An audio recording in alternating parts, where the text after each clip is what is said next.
రాష్ట్రంలో కూటమి ప్రభుత్వం అధికారంలోకి వచ్చిన తర్వాత ఆలయాలను అభివృద్ధి చేసేందుకు చర్యలు తీసుకుంటున్నారని కాకినాడ సిటీ ఎమ్మెల్యే వనమాడి కొండబాబు పేర్కొన్నారు. కాకినాడ జగన్నాథపురంలో వలందపేటలో వేంచేసి ఉన్న శ్రీ గొంతు ఎల్లమ్మ తల్లి జాతర సందర్భంగా అమ్మవారిని కాకినాడ సిటీ ఎమ్మెల్యే వనమాడి కొండబాబు దర్శించుకునేందుకు రాగా ఆలయ కమిటీ సభ్యులు ఘన స్వాగతం పలికారు. అమ్మవారిని సిటీ ఎమ్మెల్యే వనమాడి కొండబాబు దర్శించుకుని ప్రత్యేక పూజలు నిర్వహించారు.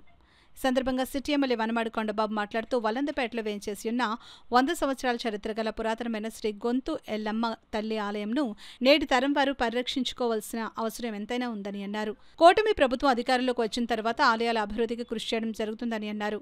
ఈ కార్యక్రమంలో రాష్ట్ర civil supplies corporation director Moka Anand Sagar, మాజీ కౌన్సిలర్ మొరదాండ నాగేశ్వరరావు, ఆలయ కమిటీ అధ్యక్షులు PV Satyanarayana, vice president Sade Fakir Raju, Nakka Chandakesava Swamy, Lanka Balaganesh, Eleti Gopalakrishna, Bonugaddam Srinivasu, Isukapatla Simhadri, Rokam Raju, Moval Srinivas, Oba Rambabu తదితరులు పాల్గొన్నారు. మన పూర్వీకులు ఇచ్చిన దేవాలయాలను కూడా అభివృద్ధి చేయాలని ఒక ఆలోచనతో పనిచేస్తుంది ఈనాడు కూటమి ప్రభుత్వం, ముఖ్యమంత్రి చంద్రబాబు నాయుడు గారు. చూస్తున్నారు, ఈ రోజున అమ్మవారు దసరా ఉత్సవాలు జరుగుతున్నాయి విజయవాడలో. ఎప్పుడూ లేని విధంగా ఈరోజు దసరా ఉత్సవాలు అంటే మైసూరులో బ్రహ్మాండంగా చేస్తారు. అంటే మైసూరులో ఏ విధంగా జరుగుతుందో ఆ విధంగా ఈరోజు మన ఆంధ్రప్రదేశ్లో ఈరోజు అమరావతిలో అమ్మవారి ఉత్సవాలు బ్రహ్మాండం జరుగుతున్నాయి. ఈ రోజున ఈరోజు అమ్మవారి దర్శనం చేసుకోవాలంటే చాలా టైం పెట్టేస్తుంది. మొత్తం రాష్ట్రమే కదా, పక్క రాష్ట్రాలు కూడా కదిలి వచ్చారు జనం, ఎక్కడెక్కడి నుంచి వస్తున్నారు. ఎంతమంది భక్తులు వచ్చినానండి, చిన్న ఆటంకం లేకుండా ఏర్పాట్లు చేశారండి. చాలా గొప్ప ఏర్పాట్లు చేశారండి. నేను కూడా వెళ్ళాను, అమ్మవారి దర్శనం చేసుకున్నాను మొన్ననే. విఐపీలు కూడా 1 గంట ఇచ్చారు అంతే.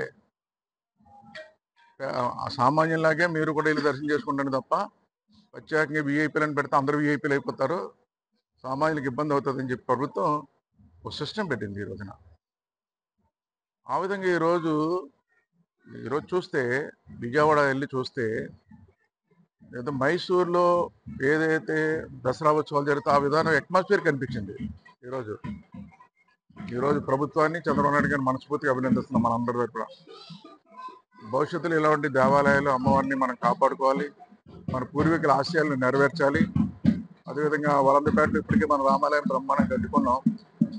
భవిష్యత్తులో అమ్మవారి జాతరలు ఏ జరిగినప్పుడు కూడా ఆ పూర్వీకుల ఆశయాన్ని నెరవేర్చడం కోసం మీ కొండబాబు ఎప్పుడు మీకు అన్ని విధాలా సహకరిస్తారని సందర్భంగా తెలియజేస్తాను. వలందుపేట గ్రామదేవత గొంతెలమ్మ తల్లి ఆలయాన్ని 102 సంవత్సరాలు చరిత్ర కలిగినటువంటి ఈ దేవాలయాన్ని, ఈ కృష్ణాలయాన్ని సందర్శించడానికి కాకినాడ సిటీ శాసనసభ్యులు పెద్దలు గౌరవనీయులు కొండబాబు గారు ఇచ్చేశారు. ఇక్కడ అన్ని మతాలు, అన్ని కులాలు, అన్ని వర్గాలు కూడా ఏకమై ఈ దసరా ఉత్సవాల సందర్భంగా గొంతెలమ్మ తల్లికి ఘనంగా పూజలు జరుపుతున్నారు. ఈ వేడుకల్లో ఎమ్మెల్యే గారు పాల్గొన్నందుకు ఈ గ్రామం తరఫున, ఈ గ్రామం అల్లుడిగా, ఈ సంఘం తరఫున నేను ఎమ్మెల్యే గారికి కృతజ్ఞతలు, ధన్యవాదాలు తెలుపుకుంటూ సెలవు తీసుకుంటున్నాను. అలాగే నిత్య పూజా కార్యక్రమాలు ప్రతిరోజు కూడా నిత్య పూజా కార్యక్రమాలు జరుగుతున్నాయి. ఈ ఆలయ ప్రాశస్యం ఏంటంటే ఈ కృష్ణాలయంలో, ఈ కృష్ణ దేవాలయంలో అమ్మవారు గొంతేలమ్మవారు చాలా ప్రసిద్ధి పొందారు. అమ్మవారు కుంకుమ భరణిలో ఉంటారు. అమ్మవారు భరణిలో ఉండడం ఇక్కడ విశేషం అండి. అమ్మవారికి రోజు కుంకుమార్చన జరుపును. అమ్మవారికి ఇక్కడ కోరిన కోరికలు తీర్చే తల్లి అమ్మవారు శ్రీ గొంతేలమ్మ అమ్మవారు. ఈ దసరా మహోత్సవాల సందర్భంగా, మరి దసరా శరణావతి సందర్భంగా మనకి ఈ 11 రోజులు 11 అవతారాలు అష్టోత్తర కుంకుమార్చన జరపబడుతుంది. ఈ అమ్మవారికి ఇక్కడ ప్రాసెస్ ఏంటంటే కుంకుమ భరణిలో అమ్మవారు ఉంటారు. అమ్మవారి నిజ రూప దర్శనం ఆషాఢ అమావాస్య రోజు అమ్మవారికి నిజ రూప దర్శనం జరుగుతుంది. అందరూ కోరిన కోరికలు తీర్చే తల్లిగా ఇక్కడ ప్రాశస్యం పొందింది. ఇక్కడ దర్శించుకున్న భక్తులకి వాళ్ళు కోరుకున్న కోరికలు తప్పకుండా నెరవేరుతాయి. ఓం శాంతి శాంతి, సర్వే జనా సుఖినో భవంతు, సమస్త సన్మంగళాని భవంతు.